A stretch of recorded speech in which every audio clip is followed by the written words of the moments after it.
Hello Fly Nation and welcome to the Freestyle Your Life podcast, the one and only podcast inspiring you to live your authentic greatness while teaching you that less is more. I'm your host, Zimmermann, and I'm on my mission to help you to be the hero you were meant to be and to live what you came for in life and in business. Remember, the quest we came here for is to discover our true nature, explore our potential and share it by living. Hello Fly Nation, welcome to today's episode number 25 with Ed Squire. Learn why it is so important to become vulnerable and speak out about childhood sexual abuse and mental illness in order to eliminate fear, stigma and shame. Get inspired by Ed Squire, a survivor of multiple childhood abuse, on how to transform from abused to empowered. Let's jump right into it.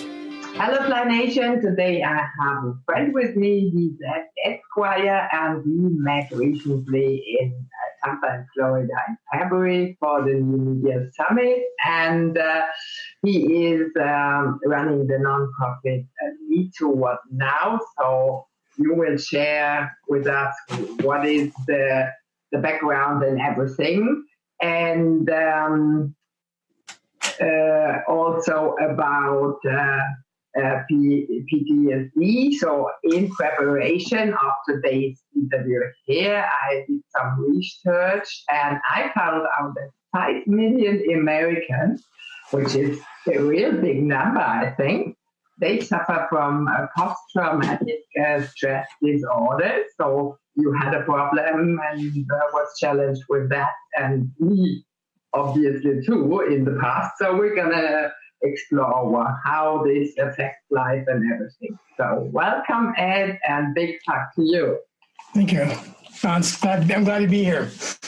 It's a big topic, isn't it? Great. So please share around the PTSD and how that influenced your life, and also why you did put on the MeTooWhatNow. And what sure, is it? Because the listeners don't know. Yeah, I mean, I love answering this question because it's such a popular topic today, and a lot of people wonder why it takes so long to report a sexual abuse, or why PTSD can affect you so late in life after the trauma actually occurred. And I can see that being a confusing thing to understand, especially in our culture today. But I was sexually abused as a child by my grandfather, my next door neighbor, and my elementary school teacher. And I think I did what many people do, is they do their best to put it behind them and forget. And I mean, I know for men especially, it's a very shameful thing. And we think we can just put it behind us. But what happens is that trauma stays in your head and it stays in your body and stays in your mind all your life, whether you know it or not. And at some point in life, you can be triggered by something that either causes a memory, or it causes all these things to resurface. And that's what happened to me in around 2012. And I began to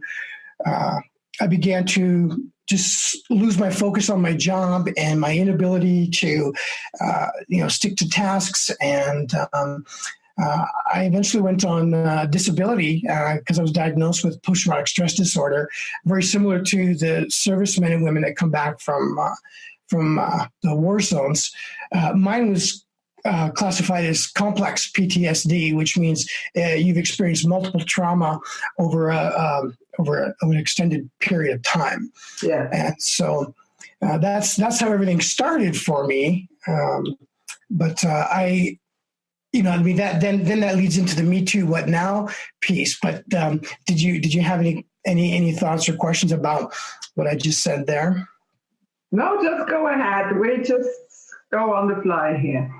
All right. Whatever comes to your mind, you know best how it was, but actually it is like that.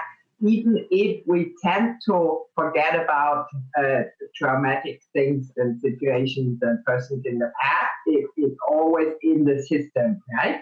So correct. we don't work on it. So I can totally relate, as I had a not that similar case, of course, but I also had a traumatic thing there, and it stays until we heal it. That's what I learned. Yes. That's exactly right. So, I did my best to hang on. You know what I mean? I did my best to, the thing that really bothered me the most was trying to figure out, why am I behaving the way I'm behaving? I think two of the biggest things that really impacted me over the years that looking back on, I'm aware of now. I knew about it then, but I just didn't know it was connected to anything. And that was, number one was I was incredibly self-loathing. I hated myself so much in private, and I would literally curse myself. And I would do that for many, many years, just telling myself I'm a loser. And that's not a curse word, but I would curse, myself, thinking I was such a, piece of crap. Of course, that self-sabotaging mechanism, right? So that's right. That's up or whatever. Yeah. That's right. That's part of it. And then the other piece of it was I was so angry, and I couldn't figure out why I was so angry for so long. And so when I began to get into therapy and understand the process of this, my background is in strategic business, and I used all my skills in that to just try to figure out what is happening here, right? And I had to study it hard, because I wanted to get better fast. And some people think you can overcome it very quickly. I'm not in that camp. I think it takes time to heal. Yeah. And so I thought what happened for me too. What now is I began to get digging into research, and like most people do, I started reading books and I started looking at the internet, and I found a lot of information on the internet, and a lot of it is good and very repetitive. It is what it is, and here's how you recover. And there's many organizations and nonprofits and advocacy groups that are working in these areas, and doctors and psychologists, and it's a heavy topic. And then I did like a lot of people do, and I also started looking at video. I was watching survivor stories and whatever I could get my hands on or my eyes on to learn. And I found myself, and this is probably an ADHD thing, but I just wasn't very entertained. Not that I was looking for entertainment, but it was just everything in my life was so heavy. I wanted to be lifted up. I wanted to feel good. Right. My journey. Right. And a friend of mine. Let me ask: did you have a therapy there? Did it help? Without any question. If I wasn't in therapy, and I mean, I took, I was in weekly therapy with my mental health professional. I was going to my medical doctor weekly at the time, and seeing a psychiatrist once a month. So I was really hitting it hard, and they, I was on, and still am on medication, and then an extended piece of that was it was recommended that I attend group therapy, and I was like, group therapy, I don't want to go. I don't want to be around a bunch of other guys going through this, but I just, with all the research I did, I knew that this would be a good thing. And thankfully, I got into a good organization. It's called the Wings Foundation here in Denver. And I started group therapy there. And what was so wonderful about it was I got there was about 8 or 10 men. And because I'm new, you get to tell your story. So I told my story with all of this energy and all of this, here's what happened, and here's just what I've suffered and been through, and just everything just came gushing out. And I got no response from anybody. And the reason for that is that my story wasn't any different than anybody else's. They'd already heard it. They'd shared their stories. They'd been in group therapy for many of these guys for several years. And so it was no surprise that I came out with all this emotion and just explained with great emphasis what had happened. And then as soon as I shared my story, the facilitator, he said to me, "Are you okay?" And I said, well, yeah.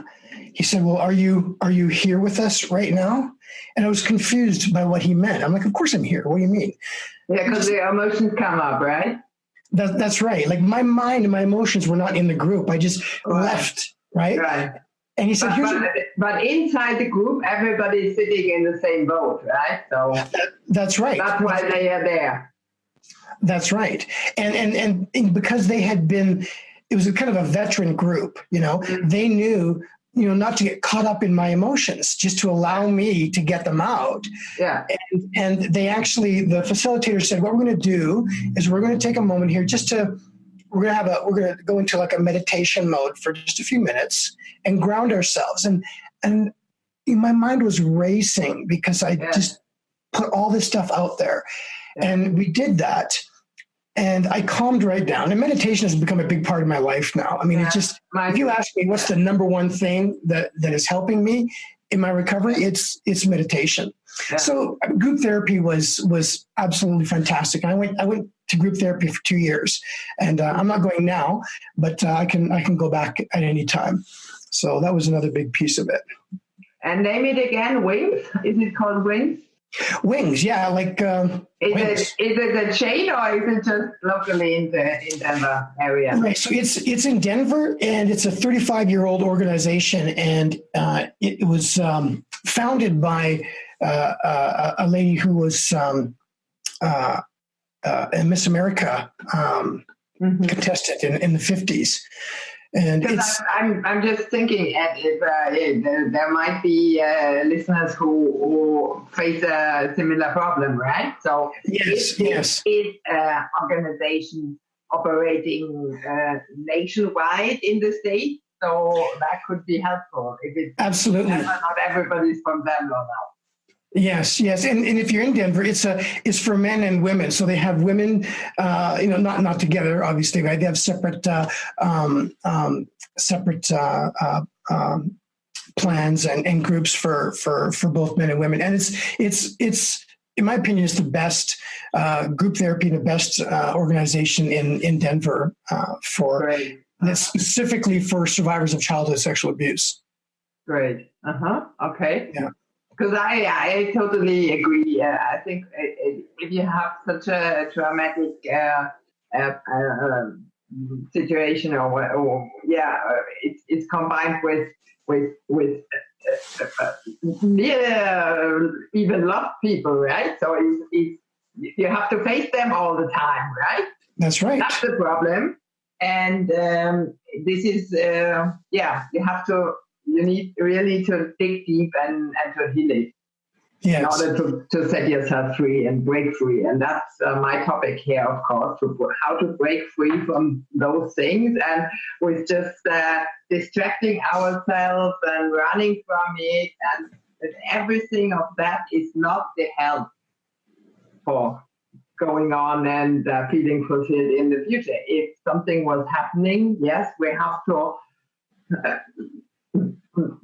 the bad it is, right? But it happens, right. So we cannot make it forgotten, and that will never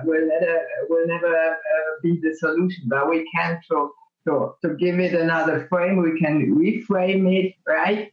So in this position, you have to be protect yourself, right? Yes, that's right. Dad and the best friend. So if we are waiting for somebody to come by, we might be waiting forever, right? That's right. So that's what we need to learn. And we lack self-worth, and especially in such a case. And but almost everybody has some point in the childhood where we didn't feel quite understood or whatever. Mustn't be that worst case what happened to you. And we could think, oh my God, I'm not loved. That's it. That's all it. These I'm broken. There's something wrong with me. Right? I don't measure up. That's right. Yeah. So nearly everybody in some sort of corner has beliefs and thoughts like that. And I agree with you. And that's interesting too, because it doesn't have to be a traumatic event like childhood sexual abuse. You could be just spoken to in a harsh way by a relative or by a friend, or maybe you're just shoved in the hallway once by a bully, and that's all it will take to develop a brain pattern and thought that will affect you as you grow up.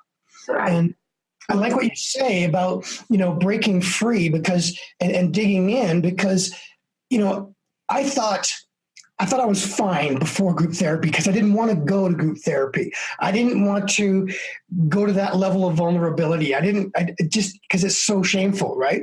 And I really thought I was okay. And then I just knew that I wasn't yet. And after I went to that, I knew it was another layer I had to peel back, and I wasn't free. I love your show, your mission for what you're doing is to break free, because until you will know when you're free, right? You will know. And I was out for dinner with some friends of mine a couple of months ago. They hadn't seen me for 2 years. And I was telling them all about this stuff and MeTooWhatNow and my documentaries and all this stuff and how I just don't give a rip about what people think anymore. I'm excited about the way I approach making my videos, and I love all this stuff. And his wife, she stopped and she looked at me and she said, it must be so nice to be just so liberated. And I thought to myself, there's been so much shitty things that have happened in my life to get me here to be liberated. Would I rather not go through all that crap and not be liberated? Or would I rather go through what I did and be where I am now? And I can tell you, I don't regret where I am in my life, what I've gone through and what I'm doing. And the answer to her was, yeah, it does feel great to not care. I care what people think, but not so much that it affects who I am. Right? I am free. I'm still getting there, but yeah, it's so great. And if it took trauma for me to find myself, then so be it, because life is wonderful now. Yeah, so did it in my case.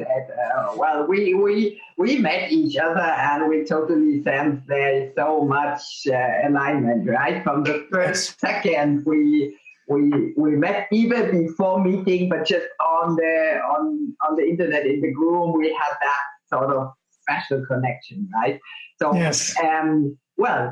If people bully or whatever they do, it's them, right? And it's our choice to not let it in, right?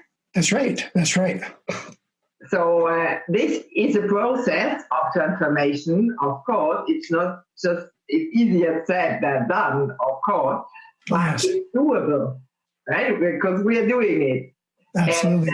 And if you, I always love to speak in examples because it is more visible. And if you would say something bad about me, well, that is your opinion. That's right. After my transformation to today, I would say, well, thanks for sharing.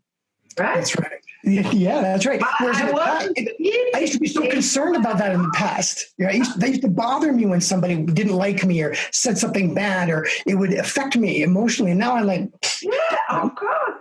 And it does with most of us, right? Yeah. I was the same before. Right. Is that right? But that comes with the sort of transition and transformation, and that's easier said than done, of course. Yes. It needs the guidance from somebody who has experienced that. Yes. So I'm a huge fan of so many coaches and great coaches in my life, and some of them you see them when I post something from them because they are just great and they helped me in my transformation. Otherwise, I couldn't have done it because it was too complex. Right? So we are inside, we cannot observe on the outside. We need to transform there and to be authentic, right? Yes. If something comes up in former time, I was too helpful. I was such an empath, so I always said, if you ask me something, for example, right? So I sent in and I said, oh no, this will hurt him. And then I never said no. I did never learn to say no, right?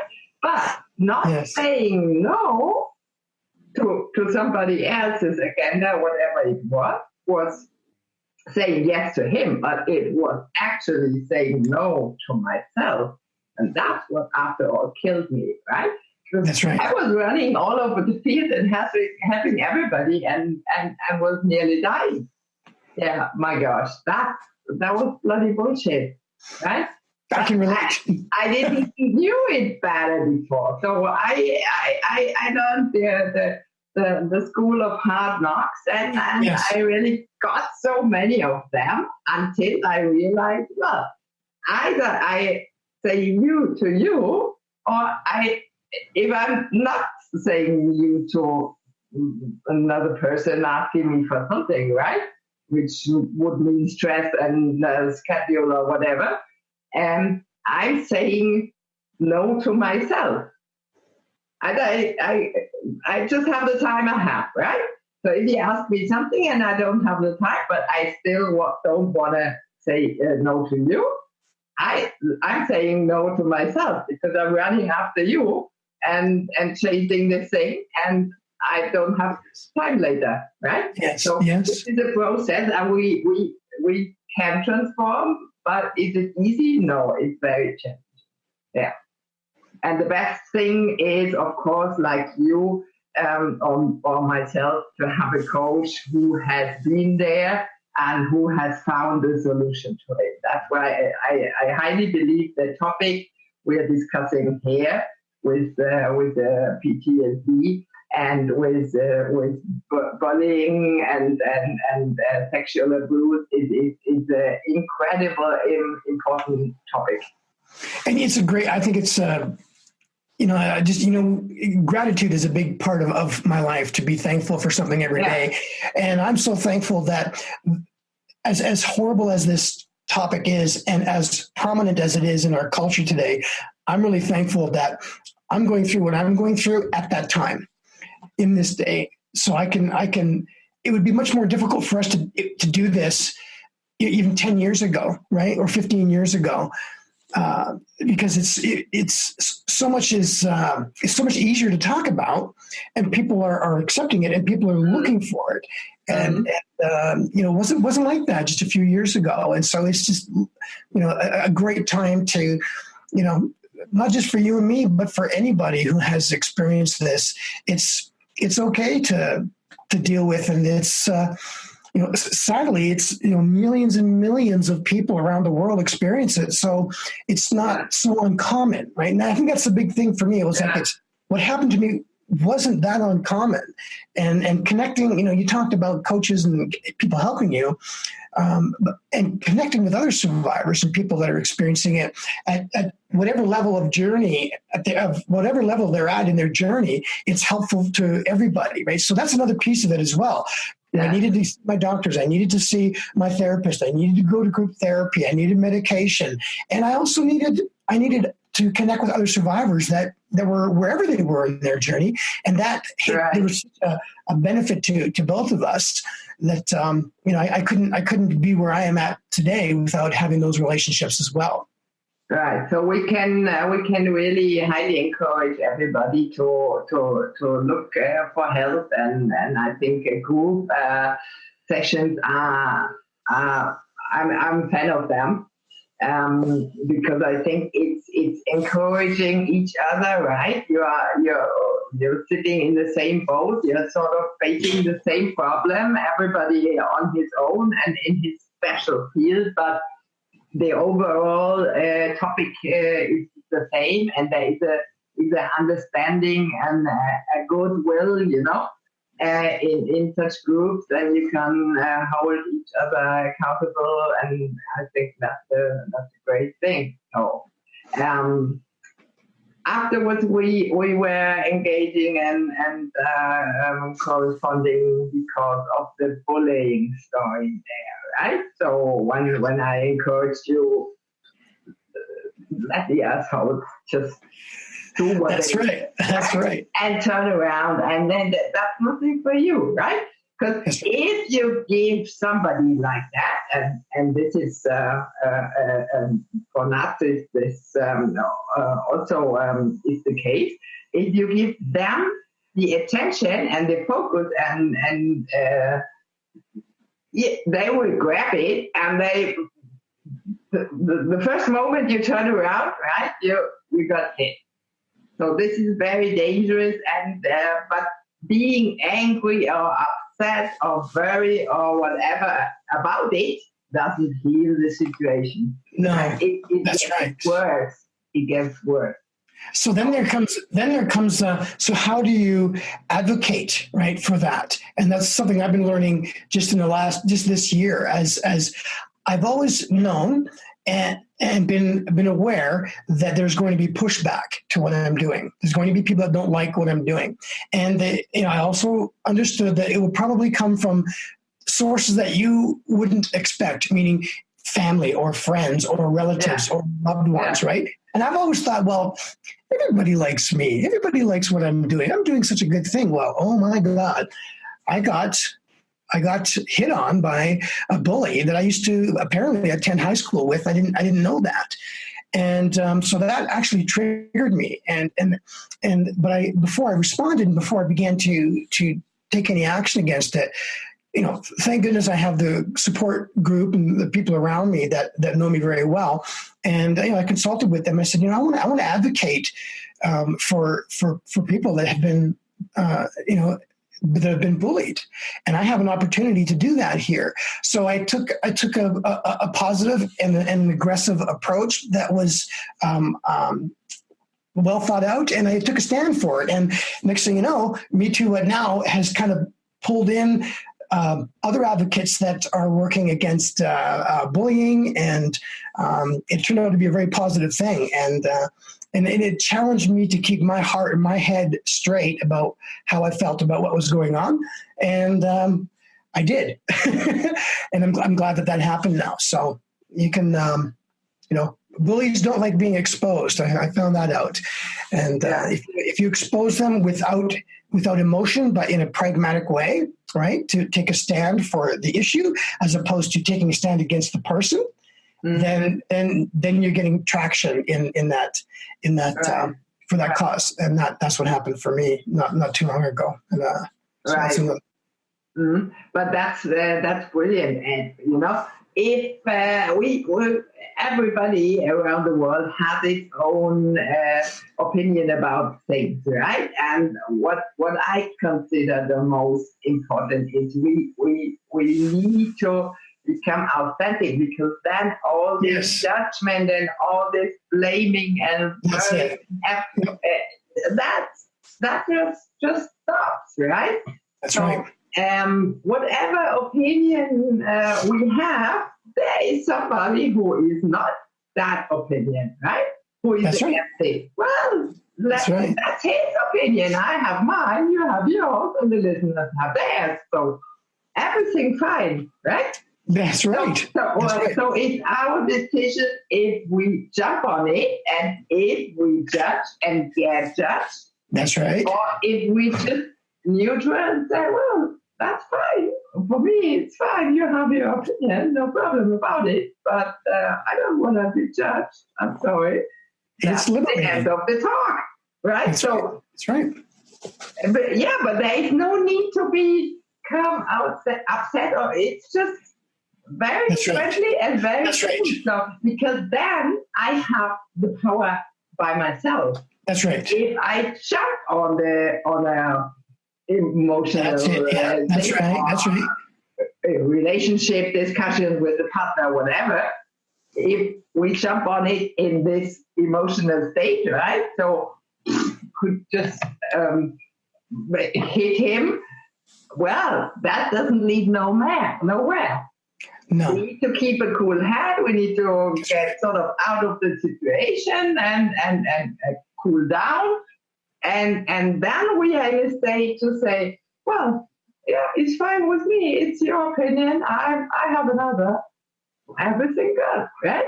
Yes, so yes. Out of serenity, but not. That's it. Not jumping on another one who is just trying to get you upset, right? Yes, and as a matter of fact, when that happened, I backed away from everything because it was on social media, and I don't engage in social media without thinking first, right? Everything you post, you need to think about when you're in business, right? Or actually, even when you're not in business. And so I backed away from that, and I thought, okay, there's two ways I can go here. One is I'm really pissed, so I want to get back at this guy. Then I thought, you know what? If that's how I'm feeling, I have an opportunity to grow. There's something in me that's triggering me to make me angry. What is that? So I took the time to use the word serenity, right? I took the time just to back off, think, quiet down, and go, okay, well, instead of being angry about what happened, I now, this is a regular thing for me, is I'm asking myself, why am I angry? Not I don't point my finger. I'm asking, what is causing me to feel that way? Right. And so I understood that it was another opportunity for me to grow and heal some more. And then I was able to sit down and go, okay, what would be the healthy way to respond to this if I wanted to? Because I don't even have to if I don't want to. Yeah. Do I want to move into, is this related to what I'm doing in my nonprofit, right? Bullying. And the answer is absolutely yes, because part of my mission and my vision is not just childhood sexual abuse. That's my foundation. Meaning that's where I come from. That's my history.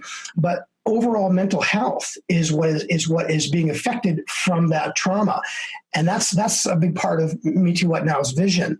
And so I thought, I do want to do that. And I even thought too, this is interesting because I never thought about this and how memories come back and they get triggered.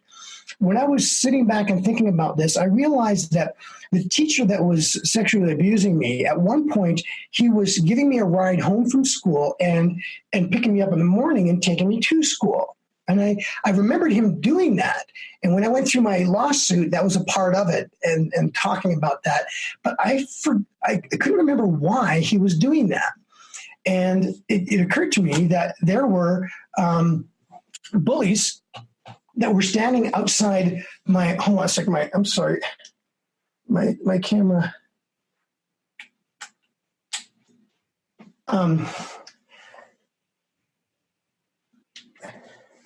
There were bullies that were standing outside the school waiting to beat me up after school, and they were waiting outside my home in the morning to beat me up when I left my house. And so this pedophile teacher offered to, give me a ride to school, and that's where I was also molested by this guy. So there's a connection with the bullying to the trauma that I experienced, and that's one of the reasons why I decided, I'm not going to let this sit. This needs to come into the whole vision and mission for what MeTooWhatNow is about, because that's affected me. That's what I feel. That is another part of it.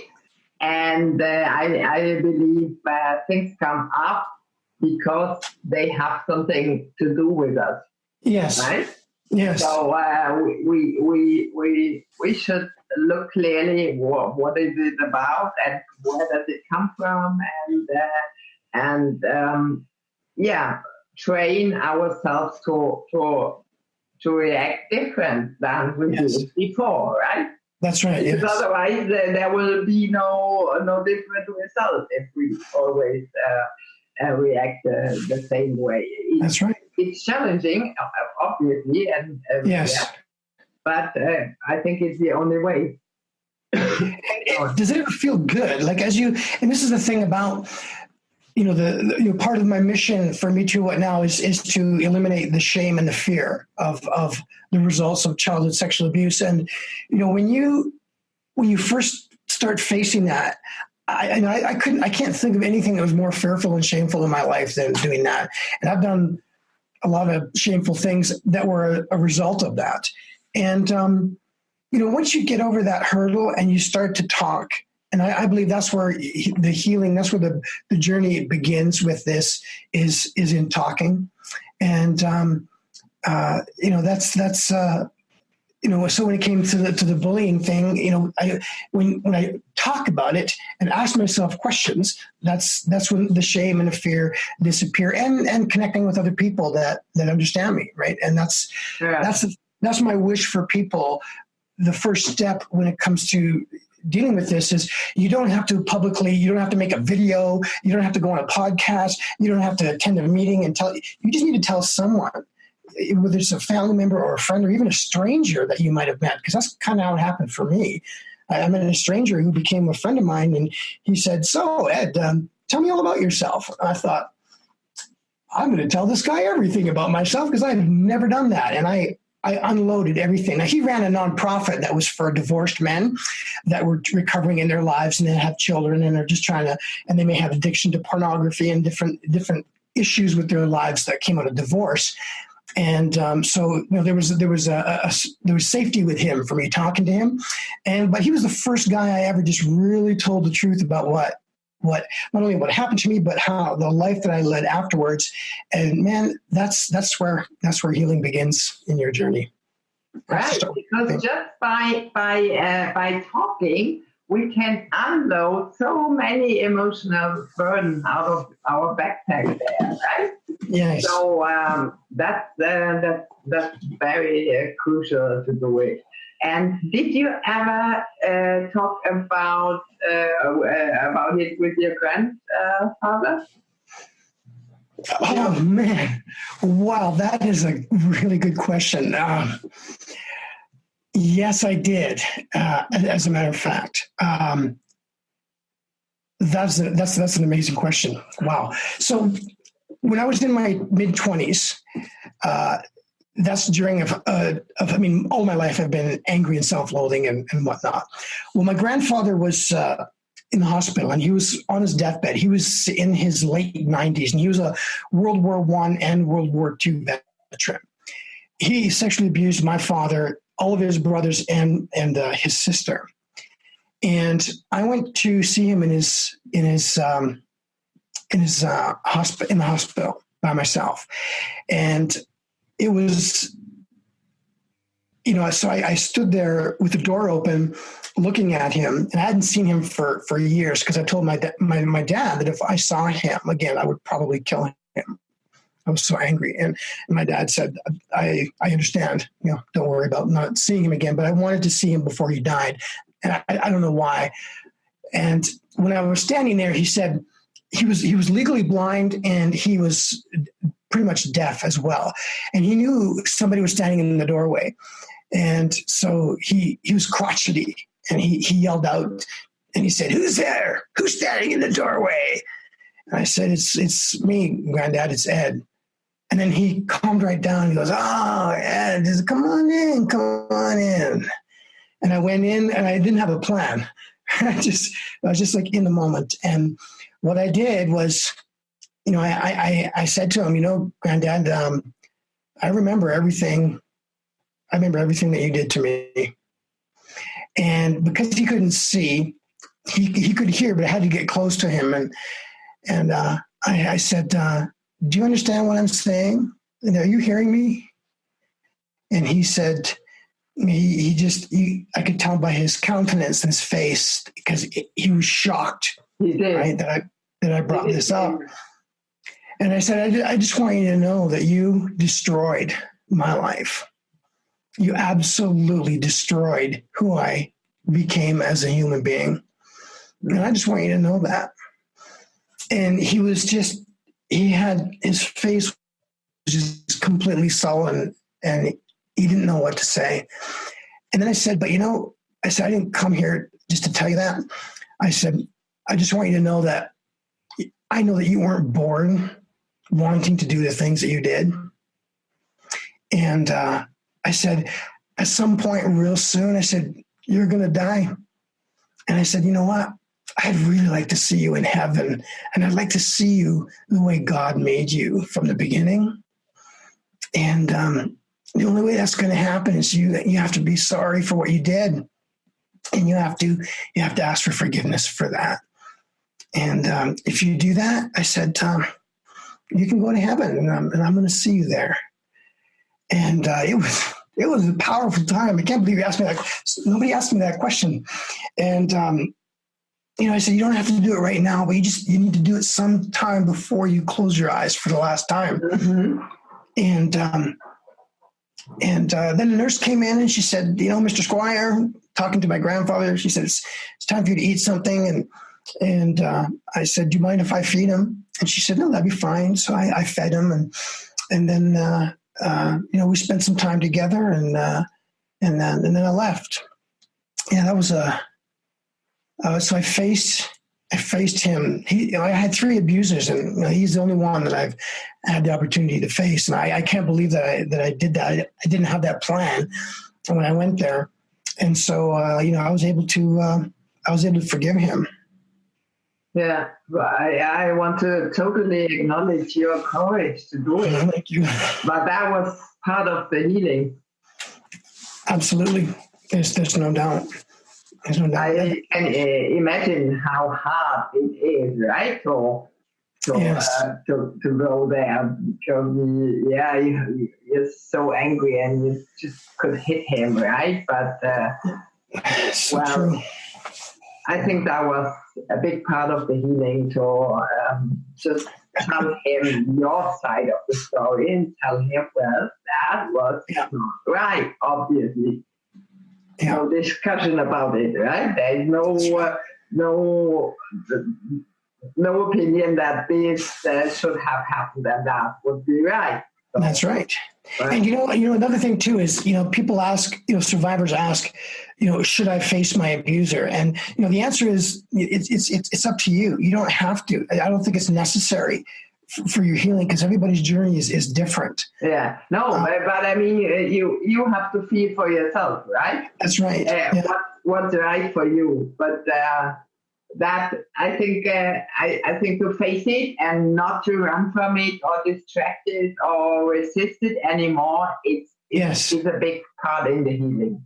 Yes. Yeah. I'm so thankful that it just happened and it wasn't planned, because if I had planned it, I probably wouldn't have done it. I mean, who wants to, for me, I never wanted to face my abusers again, because like I told my dad, I wanted to kill him. I wanted to kill him if I saw him. That's how my attitude was. But then when I did see him, but the timing was right. Life happens for a reason, right? And it just happened at the right time in the right way. And something really beautiful happened that came out of it. And that doesn't always happen. My best friend that I grew up with as a child, who was molested by the same teacher, he ended up committing suicide. And, that's what happened for him. So everything happens for a strange reason, the way it does. But it's certainly it's been fuel for what I'm doing. That's for sure. Yeah. And maybe that, surely all of that, what happened to you, led to where you are today and the wonderful work you're doing there, right? Yes, you're absolutely. giving hope to other people. That's right. Yes. And I'm having a gas doing it. Whoever would have thought that I would have fun in this arena, this dark, disgusting place? I'm enjoying myself because I know I'm impacting other people's lives. I'm doing something that's really different. My attitude is just, when I started this thing, I thought, nobody is doing what I'm doing. And is that because it's a dumb idea? Because why would anybody try to make fun or inspiration or something positive out of this? Is it a dumb idea, or is it just because nobody's tried it and this is what I'm called to do? And I chose option 2. I felt this is something I'm called to do, and I've got a quirky personality, and I just don't care. And what I do care about is other people, and any way to connect with anyone is what I want to do. And I know that videos and authenticity and you being yourself, it doesn't matter what the topic is, you will gain a following. And that was my goal. This is 1 year, actually. This is my 1 year anniversary. It was 2 weeks from now was my first upload on YouTube. And it's been, I have had an absolute gas doing this. It's been so much fun. Yeah, and it's really successful and everything, but can you live from it? Not right now. Did you ask if I can live from it? Like financially? Yeah. Absolutely not right now. No. So, I mean, it's so the whole monetization and business side of it is a different story. And it's going to, the reality is I need to gain a really good following before I think about monetizing anything. But I have plans for monetizing that are in the works. And I have a memoir that I'm writing, and I have my nonprofit is called MeTooWhatNow, which is a brilliant name. The branding is awesome, the black and the white, the Me Too, the What Now. And then my tagline is find yourself, live yourself, give yourself. And so I'm creating webinars and workshops that I can go teach off of that, and I'll be working on a donation basis from those kinds of things. But then there's the opportunity to speak as well, and I'm hoping and working towards getting a TED Talk, and then I can go and I can. So there's opportunities for monetization as I go, but I think right now, really for me is, I'm still on disability, and I'm as.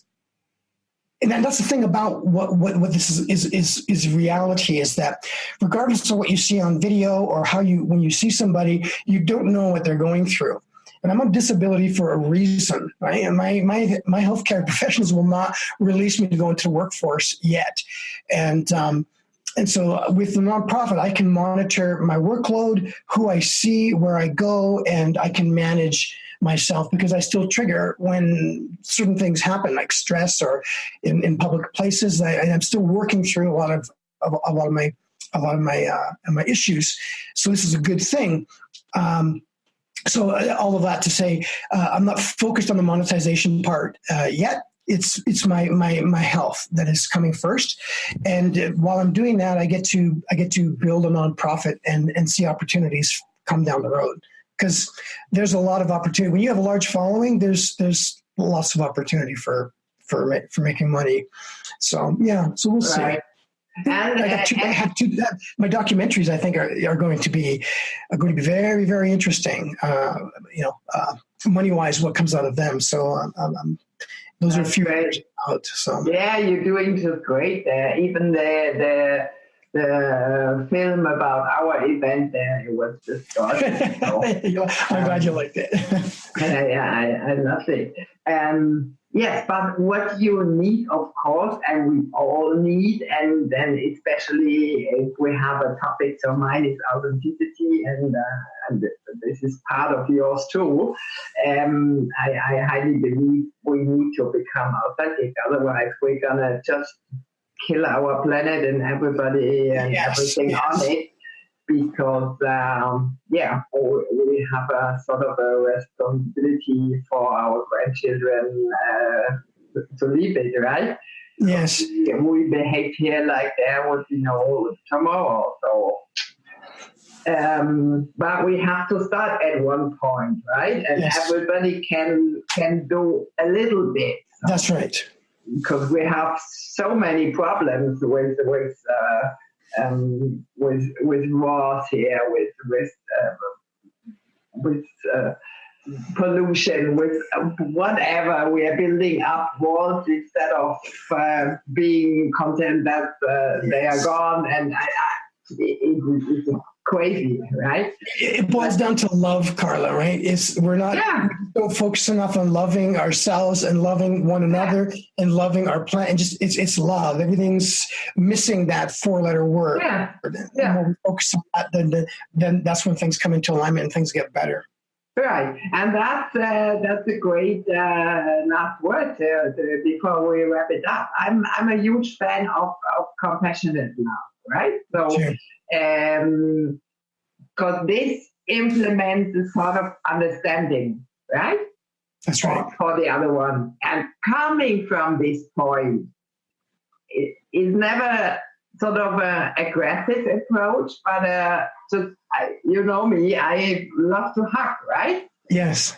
Because to hug for me or smile at somebody at the grocery store or on the street or wherever, this is a sign of my love onto you, right? So I'm coming in peace and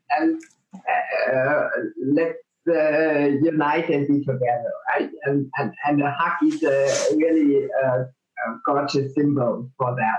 And we should, but not work on it. It should come from the deepest heart, right? And we could focus ourselves a little bit. So what I did after my transformation is I really do things out of another point. So I think, what would love do, right? Yes. It's a complete other standpoint, right? So that's right. Even if somebody is aggressive or whatever, I have a sort of with my ex-husband, such a story there, and well, I separated, but I still have my two sons, and now the youngest son, one is in Canada, the people, and the other is graduating from school now. So we have the big event at school. Wow. And they get the certificate and everything. So I have to sit with my ex-husband, right? Yeah. Do I want to do it? No. Do I do it? Yes, I will do it for my child, right? Yes. And I will be friendly, and that's all. And please go the other way around, right? But he likes to attack and to provoke and to be aggressive, right? Really? Still? Yeah. Wow. He has a reason I separated and I had to leave him. Yeah, no, I understand. Yeah, but it's a different standpoint. So I would never make a big deal out of it, because I know what is the reason I'm there for this day. It's my son's graduation from school, right? I would never come close or problematic situation with his father, who is his father, and of course he should also be there, right? So it's another standpoint, right? Yes, that's right. I'm not keen on seeing him, but I accept he's the father. Yeah, he is, and he probably will ever be. And as such, he has to be there also, right? Yes. So it's just, but it's just a thing. If you focus on something to get upset, and it's just, I don't tolerate him bullying or whatever. Right, yeah. Totally not. He can do this with his girlfriend, so my time for that is long over, right? So I will not tolerate another little bit from it. Yes, that's right. I will never attack and start it. Right, yes. Yes, I mean, that's back to what we were talking about. I mean, you got to step back and, what's why, what am I feeling? Why am I feeling this way? And then what's the healthy response in this situation? Right. And if we do that and coming from a peaceful and manner of love, right? Yes. If he would do it also, there would be no problem on That's that right. case, Yes. right? Yes. And that's right. Peace, and everybody would know, well, we are here not because nothing else comes to our mind, but because we are here because of our son. That's it. Yes. So keep a cool head, put love into it as much as possible, and the day will go smooth, right? And if not, it can occur an attack, and nobody, of course. That's right. It doesn't mean you have to hold hands, and it doesn't even mean you have to. It doesn't mean affection, love. That's not what love is, right? Love is accepting a human being for just the fact that they're a human being and treating them with honor and respect and with dignity. That doesn't mean you have to kiss and hold hands and show affection. It's a respectful thing. And when I have an ex-wife too, and we have that, although it's not. We would never go for dinner or hang out, but there's a mutual respect there. It can grow yet, but it's exactly the same. It's exactly the same thing, right? We're there, and it's not easy. I mean, I'm stumbling over my words as I go through the emotions of that still. And it's been over 10 years now, and I choose, like she does, to not be bitter and to find a way to be human towards each other, right, and respectful. And that's what it takes. Love to do that. You can't do that without love. Yeah. And we should emphasize and spread it in the world. That's part of my mission. So, yeah, mine too. I know that's why we are so close together. So yes, we've been talking nearly 1 hour. It just went like that. So, is there anything you wanted to add, or do you forget something before we wrap up here? I think, the greatest thing is to have the opportunity to be on your show, which I thank you very much for. And lovely to have you. Thank you. And for if anybody that's listening to the episode is either a survivor themselves or is suffers from mental illness of some kind or knows somebody, then check out my website and my YouTube channel, which is MeTooWhatNow. It's all one word. And if you just Google that, I'm all over the internet, or even my name, Ed Squire, and you'll find MeTooWhatNow. And the whole purpose of it is to help people find connection and help them overcome the fear and the shame that they're dealing with. And that's why I'm so grateful to have this opportunity, so I can say that. So thank you again.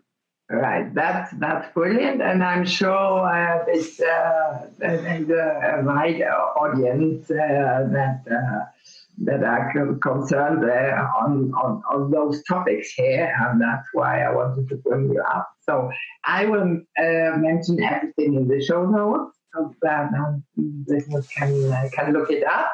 Great, thank you. So grateful. Yes, you too. Big hugs. Big hug.